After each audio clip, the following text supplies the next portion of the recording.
I had literally 3 days to make this a brand. Printed all the stickers, had the coolers, had the product. It showed up in their office, just giving them samples, saying, yeah, we do catering. I feel like if I've given you some time and you've given me your time as well, and we've had this engagement, I should walk away with something. It doesn't have to be money, but maybe something that makes me better or makes me pitch to the next investor better. My name is Ehime Eigbe Akindele, founder of Sweetkiwi, and you're watching Where Are You Now with Black Gold Ventures.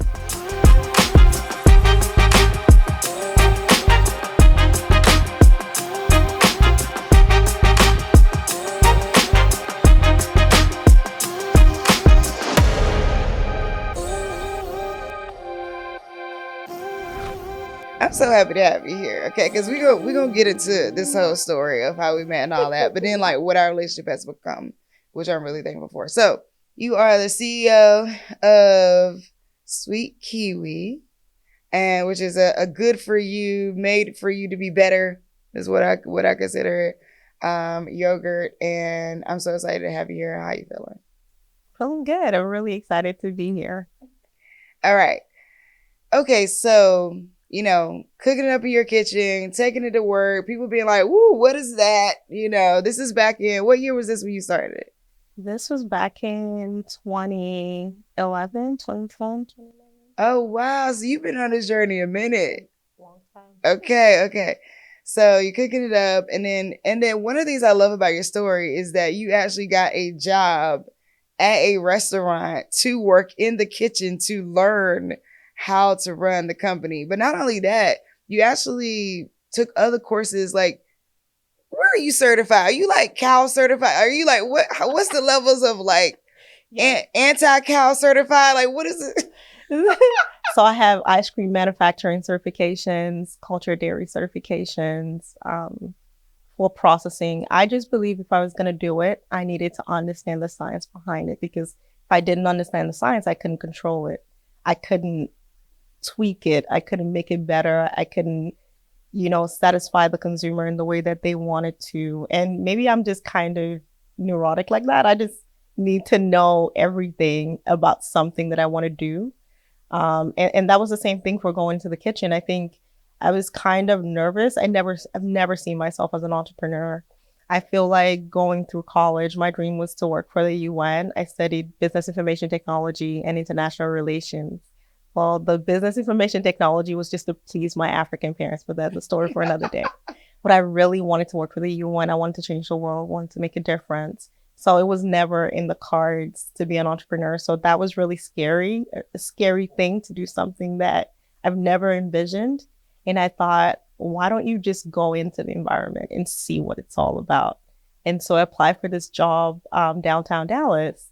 And I would leave work. I would start work at 7 a.m., close at 4, drive all the way downtown, start work at 5, and work till midnight in this restaurant, just kind of learning every little thing, how the waiters operate, how does the back end operate, how does the kitchen operate. They had all these manuals, all this structure, which was really good for me to understand that everything had its own structure. Like I had a boss who would give me so much work. And I bet he felt like, she didn't know. No, I did. I wanted to know. I was really excited to take on that work because I really wanted to understand it. Even like working the bar, just the different aspects of hospitality and understanding. And I think that gave me the confidence to feel like, you know what, I can do this. I love that because you created your own sort of school. And I think that like it's important for people to know that, okay, you start something, it's taking off or you like it and you want to do it. You don't necessarily have to go through traditional means of getting education about it. You can actually get hired in those roles, go shadow people, figure that out. So I love that part. Okay, so at what point did you look at Sweetkiwi as a company? So we started doing catering. I had this friend who worked for a concierge company, and I was still trying to figure out, like, how do I get this stuff into the market? And she said to me one day, my company's always looking for people to do ice cream socials. They literally have a budget for this every month, and they're always looking for something to do. And ice cream socials is something that we do. And I was like, what? Tell me more about that. And then she tells me she sets up a meeting with her team, and I show up. I had literally 3 days to make this a brand. Printed all the stickers, had the coolers, had the product, and showed up in their office, just giving them samples, saying, yeah, we do catering. And that's just kind of how it took off. And that was the day I would say that we started to become a brand, but the day we officially became a brand was the first job that they gave us was this job on K Street, this high-rise corporate building, and we were serving over 1,000 people. Oh my goodness. And we had to do it in like 3 hours. At this point, were you still making it home? No, we'd moved to the kitchen because to do that, to get our license. Like a, yeah, so we'd moved to Union space. Kitchen because we needed our catering license to be able to cater. And I just remember looking up and seeing a whole line that went around, like literally all the way to the top of the building. And I was like, what? When did this happen? And everyone's asking questions and they're so excited and they're getting the free cup of yogurt. And it was just such a great experience. And that was the day I felt like, wow, we just did this on K Street in DC. Like, this is just phenomenal. Wow. So you're like, okay, this could be something. How much capital did it take you to really get into the cloud kitchen? Well, I'm calling it cloud kitchen because it's a shared kitchen. Yeah. But how much did it cost you to... So you go from making it home and then you move into the kitchen. So we took it easy. We decided to do nights and weekends where we were paying under $1,000 a month. And you work only from about 7 p.m. all the way to 6 a.m. in the morning, something like that. And weekends as well. So that's how we were working. We were doing about $900 a month, but we were getting enough catering jobs to kind of cover that. But the kitchen was a great space because I was meeting other entrepreneurs who were doing different things, who were in retailers, and that kind of opened my mind to what other possibilities could be. And then they tried the product and they were like, have you ever thought about putting this in grocery stores? And I was like, no, but I'm thinking about it now. So how do you go? Okay, so commercial kitchen, and for those like what you're mentioning, you work overnight on your product. Like you put your product together in the overnight. And did you have children then? I didn't know. I didn't have my daughter yet. Okay. That's right. Okay. A year later. Okay. Because I'm like, you working overnight. I was still doing that when I had my daughter, by the way. What? Yeah, I was still doing that. Working 7 p.m. to 9 a.m. Yeah, till putting the product together. Yeah. Wow. Luckily, I had my daughter just 2 weeks before COVID, and we were locked down for a little while, so I had that little time with her, and then things opened back up. Unfortunately for us in this food space, COVID kind of caused like this effect where people were selling out really quickly and the stores needed product. So we had no choice. We had to go into production. So I would be producing and my mom was around. Luckily, she was locked down, which was the best thing. And she would just tell me like, oh yeah, Michaela was looking for you. She'll stand by the door or she's waiting for you to come back. I mean, it hurt, but it's part of the journey. Yeah, so. Definitely part of the journey. So when did you meet Black Girl? Like, do you remember how you even heard about Black Girl Ventures? I found it online. I think COVID was just a time where there was so much online. Like there was so much happening. Everyone was fully online. I was online doing recipes, teaching people how to make yogurt in their house using their blender. And I was just looking for community because I felt really isolated. We weren't going out. I was really terrified because I have this baby. I don't want to go out and then get COVID and give her COVID. I was really isolated. And I started just looking online, just trying to find some type of community. And I found it on some platform, apply for like Black Girl Ventures or something. And I was like, okay, I'll try this out. It looks like community. Right. Were you pitching before that? I've never pitched before that. Never. Wow. I literally put my deck together one day before we met online. Oh my goodness. And the deck that was then is nothing like the deck it is now. No. So I was really nervous because I was like, oh my God, I've never done this before. I don't even know what I'm doing. I've never done a pitch deck before. Even though we were in Whole Foods, we didn't have to do a pitch deck. All of the pitching was in person.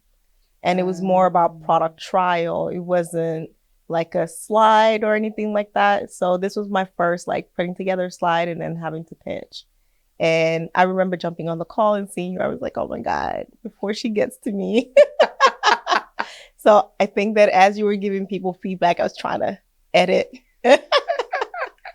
before you came to me. So, and I was like, okay, I'm nervous. And you were like, don't worry, it's fine, just go. And I went and you were just like, oh. But I think you gave me a lot of great feedback. And I took that. The first thing you said to me is, now, why are you not asking for 1 million? I was like, I'll ask. just give me a few minutes and I'll edit this slide. You know, it's funny because I'm pretty hardcore about feedback just because I feel like so many people don't tell the truth. Like I've even sat on pitch calls where I'm like, now this person know that this is not right, or this person know that they should say this thing, and they don't. And then a lot of us walk away and we just don't know the real thing. And then you just keep getting passed along and nobody tells you the truth. And then next thing you know, you think it's not working or something. And you're like, why is it not working? And why people not? And just somebody may come along and be like, hey, you just need to tweet this. You know what I mean? Absolutely. And that's one of the things I love about you. I feel like because of the interactions I've had with you, even when I pitch to investors, I literally send them an email and say, like, I know you're passing, but I actually need the feedback.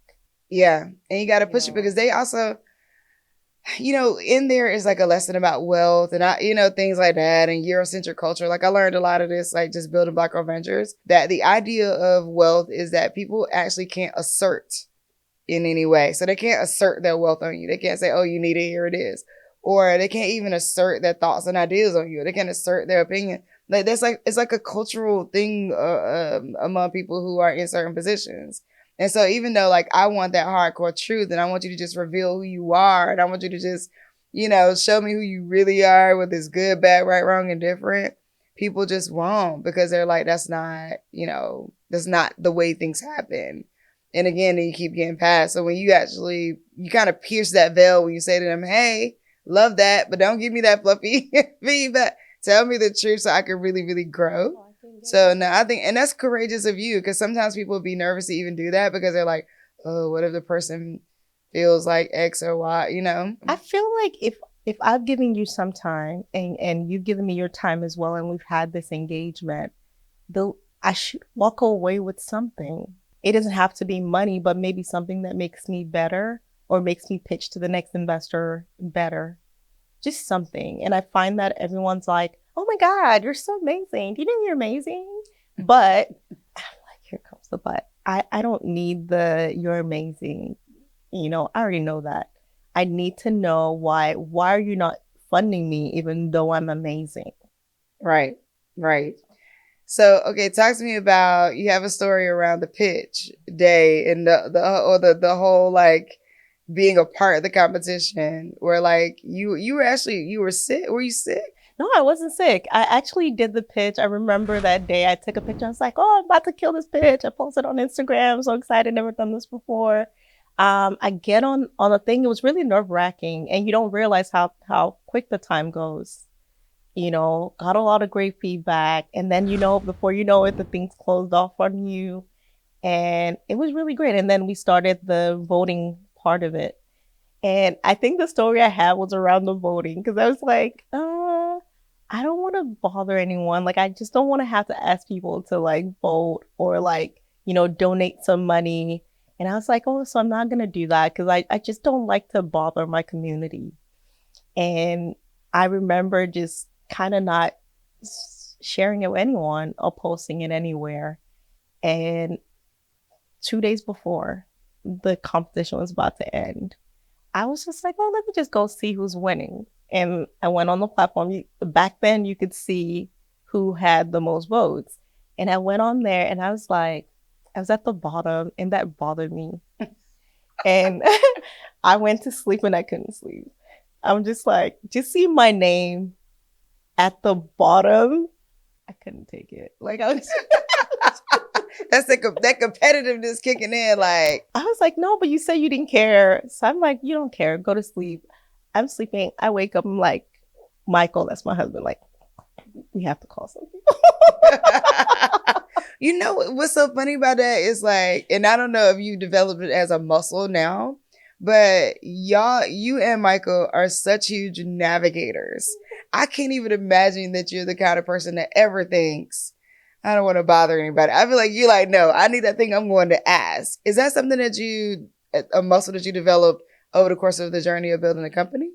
I did, because one of the things that experience taught me, I started sending out like WhatsApp messages, please vote for me in this competition, posted it on Instagram, on LinkedIn, sending it to all my friends. I realized that a lot of people know that I do yogurt, but that's the extent of what they know. But kind of going to the competition, watching the video, I was surprised. My cousins were watching the video. They started like a whole campaign and they started getting their friends to go vote for me. And people were calling me like, I didn't know that, this thing was really a thing, you know? I know you do yogurt, but that's it. And it made me realize like, it's not a bother. They just don't That's know right. what I'm doing. Yeah.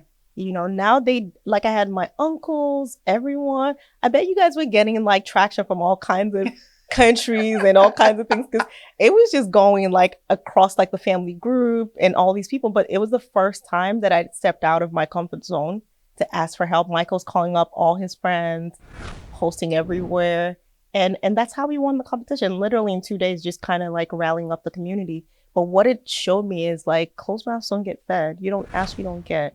That's right. And I just need to start showing up. And I developed it as a habit. When I meet with my friend, I talk about what I'm doing, what I need support with. You don't have to be able to support me, but it stays in your mind. And I realize I do that for other people. If you talk to me about something, it stays in my mind. And when I find some opportunity that kind of aligns with that, I'll connect you. So I realize other people may be the same way, but I'm depriving myself of that by not sharing what I'm doing. 100%. And I love that you said it about staying top of mind, because I tell people, like, one of the most powerful things about getting engaged with Black Girl Ventures is that somebody is keeping you top of mind. And you want that, because as soon as some opportunity comes up, it's like, bet, I know exactly. Speaking of that, right? We're having so Visa says we will do a content shoot with you and some of your founders. So, I'm thinking of like what founders I know that would be great. They need an all product founder. So I'm like, cool. So I call up you and 3 or 4 other people. And I'm like, hey, y'all, we're doing, Visa wants to do this product shoot with us. So we're on the product shoot. And you're like about to pitch to Walmart. Yeah. And so, like, I'll let you tell it. I remember standing there like, should I talk to her? Should I tell her? Should I not tell her? Should I ask her? But once again, I stand on my closed mouth, don't get fed. So I'm like, what's the worst she's going to say? So I remember coming up to you and saying like, hey, I got this thing from Walmart. I'm about to pitch to Walmart. I was wondering if you could help me with my pitch. And the first thing you said was, I don't think I'm the right person. I was like, oh, yeah, well, there we go. But then you're like, I know someone at Walmart that may be a better fit. I was like, wait, you didn't let her land. Right. But, I love that you said that too, because people so often will take any sign of no as a rejection. Mm-hmm. Right? Like any sign, like and it's fair, because we have faced so much rejection, right? Like I hadn't even finished my full sentence. You're like, oh God, see, you didn't go down this route, but some people will go like, oh, I see, I should never said anything. Right? And it's funny because at that time we had just started having conversations with Walmart. We've been in conversations with Walmart a long time, but we have a partnership with Target. But anyway, so we might have to cut that part out. But so we have that's coming later this year. We got a partnership with Target. More things happening there. But we have been talking to them for a really long time, and they have become, the conversations are really good. Like, hey, I want to help. I want to help founders grow. I want to help founders not only if they can't get into Walmart. I want to help them be able to understand what it means to be in retail. And that's something that we started to dabble in. And so I'm like, yeah, I know somebody. And I'm not knowing at the time how the relationship was about to go, but I'm like, I know somebody that could be helpful. So we get on a call with a guy who was then, his name is Andre. So we get on a call with him, and I'm thinking like, yeah, this could just be helpful. So you go through the pitch. So I was nervous. I don't know if you could tell. I was like, oh my God, like for me, it was like sitting in front of like the biggest retailer in the world, and I was like stumbling over my words. And I really love that you were on the call because it kind of calmed me down because you said, just we're just in our living rooms, just kicking it. Just don't. It was just a moment of the fact that I was on the call with someone with Walmart from Walmart. It was just overwhelming. And he was really cool too. He was like, just pitch, like don't worry about it. And I'm going through the pitch and we get to the end of the pitch and he's like, do you know your competition? Because he corrected a few things. And I'm like, yeah. And I start to mention all these brands. And he's like, wait, you frozen? I'm like, yeah. He's like, but you said yogurt, you're not refrigerated? I'm like, no, I'm frozen. And he turned out to be the head of the whole department. So wild. And, was able to really be helpful, in those early stages, getting, whatever you needed. And so I was just so happy, that we could do that. And then we had a relationship with Kroger. So we were able to like get y'all connected to Kroger. And then I'm like, okay, they've gotten to the competition. They've gotten to Kroger. They've gotten to Walmart. We see how they can actually work with partners. And that's big. Like I'm big on like, how do you treat relationships? That's how I built Black Girl Ventures. And I believe that's how you build strong companies as well. And so I'm like, y'all take an investment? Count me in. I am investing. And I feel invested on multiple levels. I think there's a money part, which is, of course, we want that. But I'm like, I really want to see y'all win. I mean, I want to see everybody win. But I can't keep you playing favorites, right? But ultimately, the husband and wife duo thing, how has that been for you? A lot of people out there maybe starting, businesses with their partners, things like that. How do you balance it all? And 2 children. Before we go into that, I was going to talk about something that you had said earlier, just about that Walmart call. Him kind of helping me through that pitch and helping me reorganize my pitch, that's what got us into a lot of more doors because he kind of helped us structure how a pitch should be to a retailer. He was the first person who ever talked to me about points of distribution. I didn't even know what that was. He's like, you have to add your points of distribution. You have to do this. You have to do that. And because of that, like talking to another retailer, when they see all that information, they feel like you know what you're doing. Like I feel like that's why we got into Kroger in addition to the introduction. The buyer still has to vet us. So going through that pitch with the buyer and him seeing, oh, they know all the right stuff. But that's because we had that initial call with Andre where he kind of gave us like a map for what the buyer is looking for. Yeah. So getting into the other stores, Giant Food, all these other brands is because when you're pitching to them, they can see that you have the right information, you're a serious brand, you understand what they're looking for. So that was the biggest impact of it, so it had like a ripple effect. Getting into Walmart was great, but then it helped me stand on my own and go after all these other accounts and close these other accounts because we kind of now knew what we were doing. Now to answer the question about working with Michael, I mean, I think it's interesting. I think it teaches you a lot of stuff. It teaches you patience. Something I'm working on this year is learning to separate the two, separate the work from home life. Because sometimes I'll be mad at him about work stuff, and then I'm mad at home, and I have to remember like, but he didn't piss me off in the house, like not in the relationship. Right. But I'm not talking to him right now, and I have to remember like, no, you don't talk to him when you go to work. And at work, you can't do that. To Reserve the silence for work. That's actually super funny. Because I don't even know how you do that. I don't know how you like be like separate. It's interesting because I have family that works for me too. And it becomes a lot of our conversation. So also trying to figure that out, like how do we like what else can we talk about? Yeah. And that's something that we're working through. And I think this year I kind of want to enforce that. Like you want to have a conversation about work. Let's put time in the calendar. Don't come to me when I'm about to get in bed and start talking. I think it's just become a norm now where it's like, oh hey, by the way, that thing. And I'm like, I'm off the clock. I'm at home and it's not. So I think we're still working through a lot of things with the business, but I think that we make a great team. Like we both have our strengths and we're trying to figure this thing out together. I love that it's both of us working on it because we're doing it for our family. And we work well together, but there's always going to be a challenge where sometimes I think we should go in one direction and he thinks in another direction. I have to remind him that I'm your boss. Oh yeah. The one of the rules that we have is if you're talking about work, you talk on WhatsApp. If you're talking about personal off work, you talk on the regular like iMessage. So we separate those communications. So it's like, don't text me about work stuff on iMessage. That's a great one. I need to take that. I need to do that too. Yeah, it's a good. We use WhatsApp for all of our work communication, so it's like we talk over there.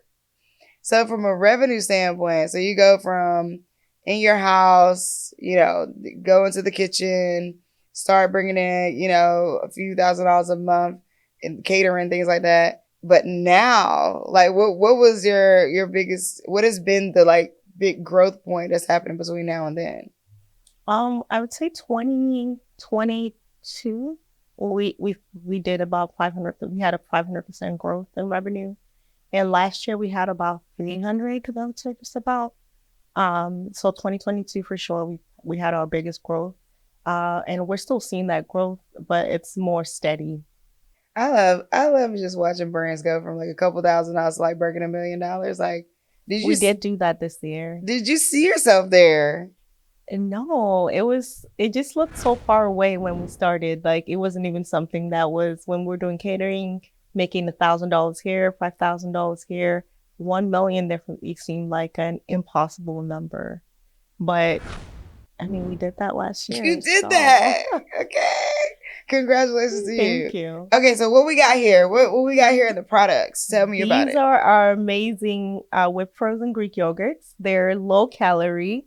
They have 5 times more protein than the average ice cream brand, 8 times more fiber, 5 times less sugar, and they contain probiotics. So they're just a better for you frozen desserts that satisfies your sweet craving without you having to feel like, you're cheating or giving up on your diet or doing something bad.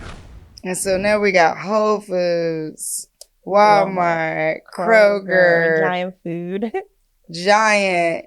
And so what's on the horizon?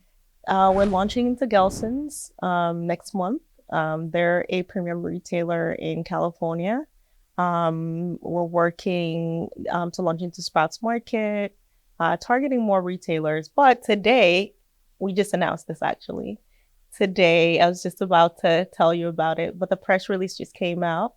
We got a license. We were approved for a license with Snoop and Master P. We've been talking about that. Yes, for their thank you for Congratulations. their cereal line, the Snoop cereal. So we're going to be making 3 popsicle bar flavors using their cereal. So that was just announced today. We literally had this conversation, what, a month ago Yeah. or two? A month or two ago? When you're in LA. Yes. And Oh it just my and it goodness. happened. We signed the agreement. We're ready to roll.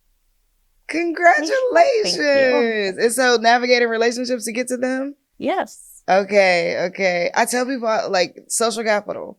That's where it's at. You gotta network. You gotta meet people. You gotta, like you said, closed mouths don't get fed. And in this case, literally. Absolutely. Like, I mean, we talked about it like that day on the beach and look at it now. I can't believe like actually today, while we're having this conversation, the press release came out. So they actually gave us the license to go ahead and create the products. Well, congratulations. I'm so excited to see where it's gonna go because I want to eat a popsicle that is. Okay, so we've talked about this amazing journey and how far it's come and all those things. But I'm asking everybody, my last question is, where are you now? And that can be described in multiple ways. It could be personally, it could be professionally, it could be family-wise, it could be revenue, any of those things. But what comes to mind for you when I say, where are you now? That's a hard question. I'm in this room. All right, look, that's literally all we know sometimes as business owners. Like, I just know I'm here. I don't know. I'm in this room. I think that we're in a great position. I think we've been able to establish ourselves as a brand. It's not been easy. It's been a lot of ups and downs, a lot of learnings. But I think we have a pathway to become that company. You know, like when people say that girl, we have a pathway to becoming that company. And it's not easy. Last year was a really hard year. But I definitely am more passionate about the vision. It's never easy, but I see myself. I'm on the journey. That's where I am. What made last year hard? It was just a tough year. Financially, we weren't able to close funding like we expected to. I think with the economy, a lot of investors kind of weren't funding companies. And with our kind of business, we need funding to be able to Yeah. grow, to be able to support our accounts, to be able to bring on more team members.